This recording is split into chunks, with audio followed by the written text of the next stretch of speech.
Rich mindset, broke habits. Most wealthy people never pay with cash or debit. They charge everything to credit cards. Not because they're reckless, because they understand the float. Hit subscribe so you catch the next one. Drop a like if you use credit cards. Comment your favorite cash back card below. Here's where most people mess up. They pay their credit card the second they swipe. They think that's responsible, but they're leaving over $1,600 on the table yearly.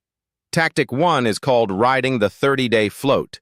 When you charge something today, payment isn't due for 30 days. Keep that cash in a high-yield savings account instead. On average monthly spending, that earns $50 a year free. Your money works while the bank waits. Tactic 2 is cash back stacking. Sarah makes $60,000 a year.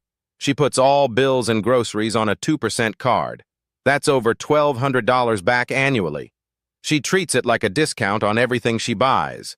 That money goes straight into her emergency fund. Here's what nobody tells you about credit card points. They expire when you close accounts or switch banks.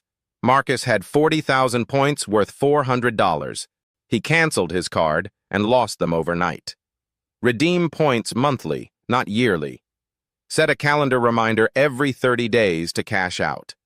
After 1 year, you'll have captured every dollar you earned. Picture this time next year. Your savings account is fatter from the float. Your cash back paid for a vacation. You stopped leaving free money on the table.